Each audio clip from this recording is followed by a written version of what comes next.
Class 7 math प्रश्न number 9.2 परिमाप और क्षेत्रफल जिनको इंग्लिश में पेरीमीटर एंड एरिया कहते हैं। Question number 9। तो 9 नंबर क्वेश्चन कहता है सांजलि 44 सेंटीमीटर लंबाई वाली एक तार लेती है। सांजलि जो है वो 44 सेंटीमीटर लंबी वाली एक तार लेती है और उसे एक वृत्त के आकार में मोड़ देती है और उस तार को वृत्त के आकार में मोड़ देता है। उस वृत्त की त्रिज्या ज्ञात कीजिए, इसका क्षेत्रफल भी ज्ञात करना है। अब देखिए उस वृत्त का हमें त्रिज्या भी ज्ञात करना है और उनका क्षेत्रफल भी ज्ञात करना है। अब देखिए बुआ ये 44 सेंटीमीटर तार को जो है वो वृत्त के आकार में जो है वो मोड़ देती है, अर्थात हमें यहाँ पे दिया हुआ है ये इस तरीका से वृत्त का आकार में मोड़ देती है। ये वृत्त का जो है वो पूरा परिधि दिया हुआ है 44 सेंटीमीटर। तो यहाँ से हम त्रिज्या आसानी से निकाल लेंगे, क्षेत्रफल भी आसानी से निकाल लेंगे। यदि इसी तार को दोबारा एक वर्ग के आकार मोड़ दिया जाता है, अब देखिए इसी तार को एक वर्ग के आकार में मोड़ दिया जाता है तो वर्ग का परिमाप भी हमारा 44 सेंटीमीटर हो जाएगा। तो इसकी प्रत्येक भुजा, तब हमें वर्ग की भुजा की लंबाई बताना है और हमें बताना है कि कौन सी आकृति का क्षेत्रफल घेरती है, अधिक क्षेत्रफल घेरती है, वृत्त का या फिर वर्ग का।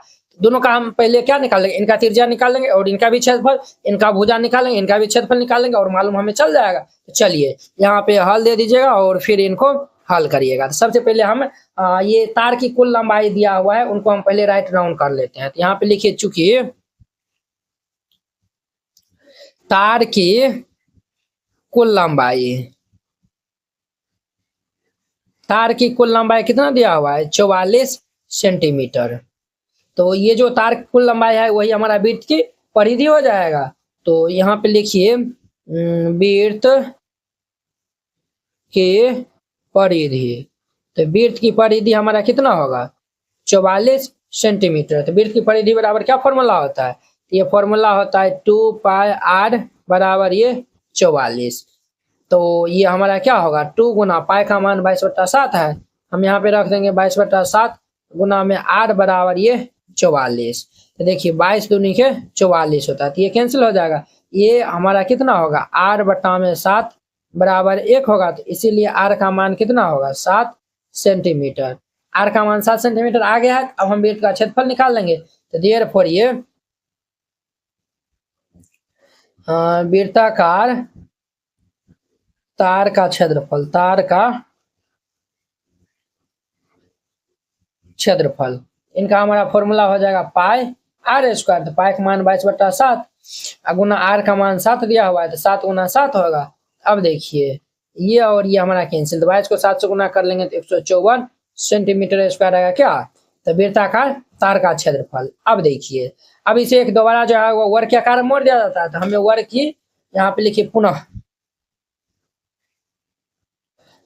हमें दिया हुआ है वर्ग का परिमाप। यहाँ पे लिखिए वर्ग का परिमाप, ये दिया हुआ है 44 सेंटीमीटर। वर्ग का परिमाप क्या फॉर्मूला होता है, तो ये फॉर्मूला होता है 4 गुना में भुजा बराबर ये 44। तो हम यहाँ से भुजा निकालेंगे तो क्या होगा, भुजा निकालेंगे 4 इससे रह जाएगा। तो 44/4 4 से काट देंगे तो 11 बार में। तो देयरफॉर ये भुजा हमारा कितना आएगा, 11 सेंटीमीटर। भुजा हमारा 11 सेंटीमीटर निकल गया। अब इनका हम क्षेत्रफल निकाल लेते हैं। तो हम लिख देंगे यहाँ पे इसीलिए वर्ग का क्षेत्रफल, वर्ग का क्षेत्रफल। तो वर्ग का क्षेत्रफल होता है, फॉर्मूला हमारा होता है भुजा स्क्वायर।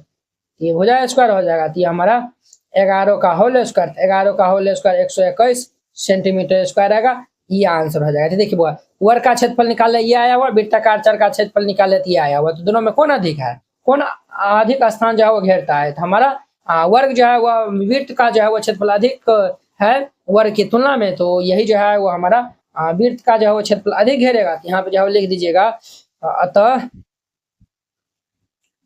वृत्त का क्षेत्रफल अधिक है वर्ग की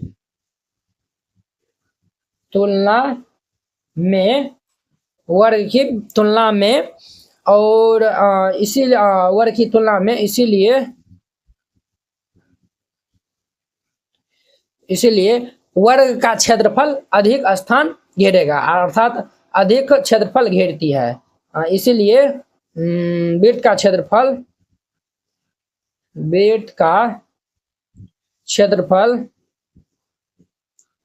अधिक स्थान घेरता है या फिर घेरती है या फिर घेरेगी लिख देगा और अच्छा होगा। इस तरीके से बनाएगा। 9 नंबर कंप्लीट होगा। अब देखिए इनका 10 नंबर। अब इनका 10 नंबर देखिए 10 नंबर कहता है 14 सेंटीमीटर त्रिज्या वाली एक वृत्ताकार गत्ते की सीट में से 3.5 सेंटीमीटर त्रिज्या वाले 2 वृत्त को और 3 सेंटीमीटर लंबाई और 1 सेंटीमीटर चौड़ाई वाली एक आयत को निकाल लिया जाता है। अब देखिए 14 सेंटीमीटर त्रिज्या वाला क्या है, वृत्ताकार गत्ता है।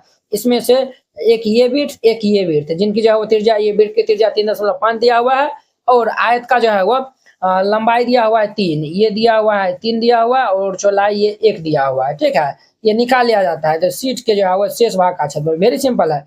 हम पहले जो है वो बड़े वृत्त का जो है वो क्षेत्रफल निकाल के 2 छोटका वृत्त का क्षेत्रफल घटा देंगे और आयत का क्षेत्रफल घटा देंगे तो हमारा आंसर निकल जाएगा। यहाँ पे हल दे दीजिएगा और फिर इनको हल करिएगा। तो यहाँ पे जो है वो सबसे पहले दिया हुआ है, क्या दिया हुआ है, तो बड़े वृत्त की त्रिज्या कितना दिया हुआ है, तो चूंकि बड़े वृत्त के त्रिज्या अर्थात आर, ये बड़का आर दीजिए ना, ये हमारा कितना दिया हुआ है, तो 14 सेंटीमीटर तथा 2 छोटे वृत्त के त्रिज्या आर कितना दिया हुआ है, 3.5 सेंटीमीटर ये दिया हुआ है और आयत की लंबाई चौड़ाई भी दिया हुआ है। यहाँ पे लिख दीजिए आयत की लंबाई को हम लेंथ कहते हैं इंग्लिश में, इनको हम शॉर्ट में एल से लिखते हैं। तो लंबाई दिया हुआ है 3 सेंटीमीटर तथा चौड़ाई अर्थात वृत्त ये हमारा क्या दिया हुआ है, 1 सेंटीमीटर दिया हुआ है। अब यहाँ पे लिखिएगा प्रश्न से। अब हम चलेंगे प्रश्न के अनुसार चलेंगे। अब देखिए हमें क्या बताना है, सीट के शेष भाग का क्षेत्रफल, हम यहाँ पे लिखेंगे इसीलिए सीट के शेष भाग का क्षेत्रफल, सीट के शेष भाग का क्षेत्रफल। तो ये हमारा क्या फॉर्मूला होगा, तो पहले बड़का वृत्त का क्षेत्रफल, तो यहाँ पे लिखिएगा बड़े वृत्त का क्षेत्रफल, बड़े वृत्त का क्षेत्रफल, फिर ये माइनस 2 गुना छोटे वृत्त का क्षेत्रफल, छोटे 2 का वृत्त है ना, छोटे वृत्त का 2 गुना छोटे वृत्त का क्षेत्रफल, अब माइनस में आयत का क्षेत्रफल, माइनस आयत का क्षेत्रफल। अब देखिए वृत्त का क्षेत्रफल हमारा क्या फॉर्मूला होगा, ये पाई आर स्क्वायर माइनस ये 2 गुना छोटका वृत्त का होगा पाई आर स्क्वायर माइनस आयत का क्षेत्रफल होता है एल गुना बी, यानी लंबाई गुना चौड़ाई। अब देखिए अब यहाँ पे क्या, देखिए सबका मान यहाँ पे रख दीजिए और जो हम मान रखेंगे इनको सॉल्व कर लेंगे, जो होगा हमारा फाइनल आंसर हो जाएगा। देखिए पाई का मान 22/7 हमें रखने के लिए कहता है, तो हम यहाँ पे रख देंगे। तो 22/7 गुना बड़का वृत्त का त्रिज्या कितना है, 14 है, ये हमारा 14 गुना में 14 होगा माइनस 2 गुना पाई का मान 22/7 गुना छोटका वृत्त का जो है वो त्रिज्या 3.5 दिया हुआ है, 3.5 गुना में 3.5 माइनस लंबाई गुना चौड़ाई, 3 गुना में 1 हो जाएगा, ये 3 गुना में 1। अब ध्यान दीजिए ये जीरो उड़ेगा, दशमलव उड़ेगा तो बटा में 10, ये दशमलव उड़ेगा तो बटा में 10, 7 5 35। ठीक है, 7 5 35 हो गया। देखिए 5 दूनी किए 10, हमारा कैंसिल हो जाएगा। तो देखिए 7 दूनी के 14, तो 22 दूनी हमारा कितना होगा, 44 गुना में ये 14 माइनस, यहाँ पे देखिए यहाँ पे हमारा कितना हो जाएगा भाई साहब, देखिए ये 2 काट देंगे तो ये 11 और ये 5 हो जाएगा, 2 5 10, ये हम काट देंगे तो 7। अब देखिए 11 7 77, फिर ये -3 हो जाएगा, क्लियर। अब ध्यान दीजिए बात, तो 14 को हम इससे गुना कर लेंगे तो 616 होगा, 616 माइनस ये 80, तो 616 में 80 जाएगा तो ये 536 सेंटीमीटर स्क्वायर आएगा। ये इनका आंसर हो जाएगा। देखिए कितना सिंपल था, इस तरीके से बनाएगा। ये हमारा 10 नंबर कंप्लीट हो गया। अब देखिए इनका 11 नंबर, अब देखिए इनका 11 नंबर कहता है 6 सेंटीमीटर भुजा वाले एक वर्गाकार एल्युमिनियम के शीट के टुकड़े में से 2 सेंटीमीटर त्रिज्या वाले एक वृत्त काट लिया जाता है तो शीट का क्षेत्रफल। देखिए बुआ यहाँ पे देखिए 6 सेंटीमीटर का क्या है, इस तरीका से वर्गाकार एल्युमिनियम का शीट है 6 सेंटीमीटर ये भुजा वाला, इसमें से 2 सेंटीमीटर त्रिज्या वाला जो है वह वृत्त जो है वह काट लिया जाता है, हमें शीट के शेष भाग का क्षेत्रफल। अब देखिए वर्ग का क्षेत्रफल में से जो है वह ये हम क्या करेंगे, वृत्त का क्षेत्रफल घटा देंगे तो हमारा आंसर आ जाएगा। तो देखिए ध्यान से जो है वो देखते रहिएगा, तो यहाँ पे हल दे दीजिएगा और फिर इनको हल करिएगा। तो हमारे पास दिया हुआ है, क्या दिया हुआ है, तो वर्गाकार एल्युमिनियम की शीट की भुजा कितना दिया हुआ है 6 सेंटीमीटर। यहाँ पे लिखिए चूंकि वर्गाकार एल्युमिनियम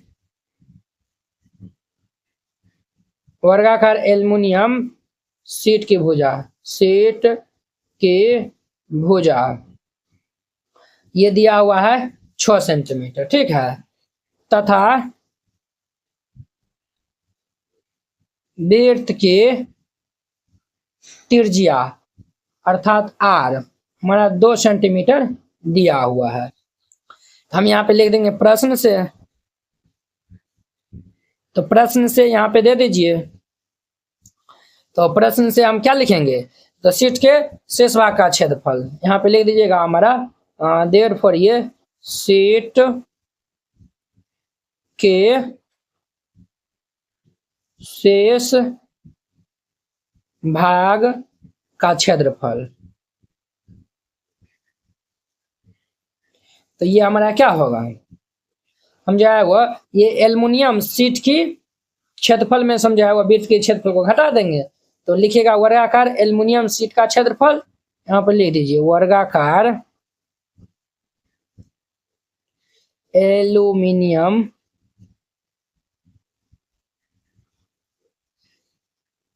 शीट का क्षेत्रफल में से माइनस कर देंगे वृत्त का क्षेत्रफल, वृत्त का क्षेत्रफल। अब देखिए वर्गाकार एल्युमिनियम शीट का क्षेत्रफल हमारा क्या होगा, तो ये तो हमारा वर्गाकार का इसलिए इनका क्षेत्रफल होता है भुजा स्क्वायर, क्लियर, माइनस वृत्त का क्षेत्रफल होता है 2 ये हमारा पाई आर स्क्वायर होता है, क्लियर। अब देखिए हमारा ये 6 दिया हुआ है भुजा, तो 6 का होल स्क्वायर माइनस पाई का मान हमारा 3.14 लेना है, ये दिया हुआ है, और गुना आर हमारा 2 दिया, 2 का स्क्वायर है तो 2 गुना 2 होगा, तो 6 36 माइनस इनको हम गुना कर लेंगे तो 12.5 आएगा, इनको हम माइनस कर लेंगे तो ये 23.44 सेंटीमीटर स्क्वायर आएगा, ये इनका हमारा आंसर हो जाएगा। तो वेरी सिंपल था। अब देखिए नेक्स्ट इनका 12 नंबर देखिए, कहता है एक वृत्त की परिधि दिया हुआ इतना, तो वृत्त की त्रिज्या और क्षेत्रफल, कितना सिंपल है, यहाँ पे हल दे दीजिएगा और फिर इनको हल करिएगा। तो चूंकि वृत्त की परिधि दिया हुआ है, चूंकि वृत्त की परिधि दिया हुआ है 31.4 सेंटीमीटर, तो वृत्त की परिधि बराबर क्या फॉर्मूला होता है, तो ये फॉर्मूला होता है 2 पाई आर बराबर ये 31.4 होगा। तो ये हमारा ये 2 गुना पाई का मान 3.14 और गुना में आर दे देंगे बराबर ये 31.4 हो जाएगा। अब ध्यान दीजिए बुआ, तो ये दशमलव उड़ेगा तो बट्टा में 100 होगा और ये दशमलव उड़ेगा तो बट्टा में 10। अब देखिए 314 ऊपर ऊपर हम काट सकते हैं, तो ये हमारा क्या होगा, ये 2r बट्टा में ये देखिए ये 0 से ये 0 हमारा कैंसिल होगा तो बट्टा में 10 होगा बराबर ये 1, ये हमारा 5 दाम कैंसिल होगा, ये क्रॉस गुना हो जाएगा, तो therefore r is equal to कितना आएगा 5 सेंटीमीटर, r का मान आ गया। अब हम यहाँ पे लिखेंगे देयरफॉर ये वृत्त का क्षेत्रफल, तो वृत्त का क्षेत्रफल बराबर क्या फॉर्मूला होता है, तो ये फॉर्मूला होता है पाई आर स्क्वायर, तो पाई का मान 3.14 है, तो ये हमारा 3.14 गुना आर का मान है 5 दिया हुआ है, तो ये हमारा 5 गुना में 5, ये हमारा 3.14 गुना 5 25, तो ये हमारा क्या हो जाएगा, तो इनको हम गुना कर लेंगे तो 78.5 सेंटीमीटर स्क्वायर, ठीक है, ये आंसर होगा। तो वृत्त की परिधि हमारा त्रिज्या आर 5 हो जाएगा और ये क्षेत्रफल हमारा 78.5 होगा, ये आंसर हो जाएगा। वेरी सिंपल था। अब देखिए इनका हमारा 13 नंबर क्या कहता है, एक वृत्ताकार फूलों की क्यारी के चारों ओर 4 मीटर चौड़ा पथ है, फूलों की क्यारी का व्यास दिया हुआ है 66 मीटर, इस पथ का जो है वो क्षेत्रफल हमारे ज्ञात करना है। देखिए ये समझिए, पाई का मान 3.14 लेना है। एक जो है वो वृत्त है जिनका व्यास दिया हुआ है कितना, तो हमारा 66 मीटर दिया हुआ है। फूलों की क्यारी, ये देखिए ये हमारा फूलों की क्यारी का व्यास है 66 सेंटीमीटर और 4 मीटर जो है वो पथ है। ये इधर से भी 4 मीटर है, इधर से भी ये हमारा 4 मीटर है, ये भी हमारा 4 मीटर है और ये भी हमारा क्या है, तो 4 मीटर है। ठीक है, अब देखिए तो अब जो है वो हम पहले यहाँ पे क्या कर लेंगे, देखिए यहाँ पे वो बरका तीर, ये जो है वो हमारा ये 4 मीटर जो है वो पथ है ना, यही हमारा पथ का जो है वो क्षेत्रफल ज्ञात करना है। तो हम वेरी सिंपल तरीका से बना लेंगे, बरका वृत्त का क्षेत्रफल में से छोटका वाला घटा देंगे तो ये हमारा इतना दूर का जो है वो निकल जाएगा। देखिए हम यहाँ पे हल दे दीजिएगा और फिर इनको हल करिएगा, तो यहाँ पे हल दे दीजिए फिर इनको हल करिएगा। तो चूंकि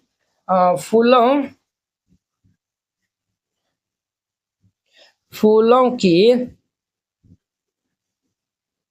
क्यारी का व्यास, फूलों की क्यारी का व्यास कितना दिया हुआ है, ये 66 मीटर दिया हुआ है। हम यहाँ से पहले त्रिज्या निकाल लेते हैं, तो देयरफॉर हम त्रिज्या निकाल लेंगे तो हमारा क्या होगा, त्रिज्या निकालेंगे तो ये हमारा फॉर्मूला होगा व्यास बटा में 2 होगा। तो व्यास हमारा दिया हुआ है 66 बटा में 2, ये हमारा 33 मीटर हो जाएगा। ठीक है, क्लियर। और देखिए 4 मीटर पथ के साथ क्यारी की अब जो है वो हम त्रिज्या निकालते हैं। ठीक है, इनका जो है वो नाम आर दे दीजिए। आर बराबर ये निकला है 33 मीटर, ये छटका वाला निकला है ना। ठीक है, अब देखिए यहाँ पे लिखिएगा देयरफॉर ये 4 मीटर चौले पथ के साथ क्यारी के त्रिज्या अर्थात बरका आर हो जाएगा। ये हमारा क्या होगा, ये हमारा ये इनका 33 निकला है और देखिए बुआ इधर से जाओ हमारा 4 है तो 33 4 जोड़ देंगे तब ना। देखिए ये मान चलिए केंद्र है, इतना दूर 33 निकल गया, ये हम जोड़ देंगे तो 4, तो ये हमारा निकल जाएगा। तो 33 4 कितना होगा, ये 37 मीटर हो जाएगा। अब जो है वो लिखिएगा प्रश्न से अब हम प्रश्न के अनुसार चलेंगे। ठीक है, प्रश्न से अब हम यहाँ पे लिखिएगा देयरफॉर पथ का क्षेत्रफल, पथ का क्षेत्रफल। तो पथ का हमारा क्षेत्रफल क्या हो जाएगा, तो पथ का क्षेत्रफल हमारा हो जाएगा, एगो बड़का वृत्त है वो छोटका वृत्त है, तो बड़े वृत्त का क्षेत्रफल मैंने छोटे वृत्त का क्षेत्रफल। यहाँ पे लिखिएगा बड़े वृत्त का क्षेत्रफल माइनस ये छोटे वृत्त का क्षेत्रफल। तो बड़का वृत्त का क्षेत्रफल क्या होगा हमारा, पाई आर स्क्वायर माइनस छोटका वृत्त का क्षेत्रफल पाई आर स्क्वायर होगा। तो दोनों से हमारा पाई कॉमन मिल रहा है, तो ये हमारा आर स्क्वायर माइनस ये आर स्क्वायर, पाई का मान क्या है 3.14 है, तो ये हमारा 3.14 इंटू बड़का आर, तो बड़ा आर हमारा दिया हुआ है 37, ये हमारा 37 का होल स्क्वायर माइनस छोटका आर दिया हुआ है 33, ये हमारा 33 का होल स्क्वायर। अब देखिए भाई ए स्क्वायर माइनस बी स्क्वायर हम फॉर्मूला अप्लाई कर देंगे, ये आप जो जानते होंगे ए स्क्वायर माइनस बी स्क्वायर हमारा होता है ए प्लस बी इंटू में ये ए माइनस बी होता है। तो ये हमारा क्या होगा 3.14 इंटू में ये 37 और प्लस 33 इंटू में ये हमारा 37 माइनस ये 33 होगा, ये हमारा 3.14 गुना, और इन दोनों को जो है वो हम जोड़ लेंगे, इन दोनों को जोड़ेंगे तो 7 3 10 के 0 हंस ले, 3 6 1 7 70 गुना 37 में से 33 जाएगा तो ये 4 हो जाएगा। कितना होगा, तो 4 हो जाएगा। अब इनको हम गुना कर लेंगे, इनको हम गुना कर लेंगे तो ये हमारा आएगा कितना 879.20 मीटर स्क्वायर, ये हमारा इतना आएगा, समझे ना। तो लिख दीजिएगा अतः पथ का क्षेत्रफल, अतः पथ का क्षेत्रफल हमारा कितना आएगा 879.20 मीटर स्क्वायर, और ये इनका आंसर हो जाएगा। इस तरीका से बनाइएगा, ये हमारा क्वेश्चन नंबर 13 भी कंप्लीट हो गया। आई होप कि आप लोग ये क्वेश्चन बहुत ही अच्छा तरीका से समझ गए होंगे। तो चलिए अब हम नेक्स्ट वीडियो में मिलते हैं, इनके नेक्स्ट क्वेश्चन जो है 14 नंबर क्वेश्चन के साथ में। अगर यह वीडियो आप लोग को अच्छा लगा होगा तो लाइक कमेंट एंड अपने दोस्तों के बीच में शेयर कीजिएगा। चलिए हम नेक्स्ट वीडियो में मिलते हैं। कक्षा 7 एनसीईआरटी गणित संपूर्ण हल complete NCERT handwritten and colourful note, ये सभी उन बोर्डों के लिए उपयोग है जहां पे एनसीईआरटी लागू है, जैसे बिहार बोर्ड में भी एनसीईआरटी है, यूपी बोर्ड में भी है, एमपी बोर्ड में भी है, झारखंड बोर्ड या फिर अन्य सभी बोर्ड के लिए। ये जो है वो आपको मात्र 49 रुपया में जो है वो दिया जाएगा। ये जो है वो पहले नोट जो है वो देख लीजिए, फिर इनको जो है वो बाय करिए। आपको इस टाइप का जो है वो नोट दिया जाएगा, पूरा एकदम जो है वो एनसीईआरटी क्लास 7 का सोल्यूशन रहेगा, एकदम जो है वो कलरफुल नोट रहेगा। तो आपको जो है वो नोट बनाने में भी जो है वो आसानी रहेगा और रिवाइजिंग करने में भी जो है वो आसानी होगा। आप इनको जो है वो प्रिंट आउट भी जो है वो निकाल के अच्छा से जो है वो पढ़ सकते हैं, ठीक है। इस नोट में ये खास बात है, अध्याय 1 आपको जो है वो पहले समझना है, पहले जो है वो वीडियो देख लीजिए, फिर जाके जो है वो ये नोट जो है वो बनाइएगा। अध्याय 1 है, सभी में जो है वो वीडियो का जो है वो लिंक लगा हुआ है, जिससे हम जो है वो भिन्न एवं दशमलव है, ये प्रश्नावली है, इस पे हम क्लिक किए, ये देखिए यूट्यूब वीडियो का जो है वो लिंक खुल गया है। तो आप यहाँ पे जो है वो पहले देख लीजिएगा और फिर जाके जो है वो नोट को जो है वो राइट डाउन करिएगा। तो इस नोट को लेने के लिए आप इस क्यूआर कोड पे जो है वो 49 रुपया जो है वो सेंड कर दीजिएगा। अगर ये क्यूआर कोड नहीं काम करता है तो इस नंबर पे जो है वो बात कर लीजिएगा, फिर जाके जो है वो सेंड करिएगा। आप उनका जो पेमेंट का जो है वो स्क्रीनशॉट जो है वो व्हाट्सएप में जो है वो भेज दीजिएगा, कन्फर्म होते ही आपको पीडीएफ सेंड कर दिया।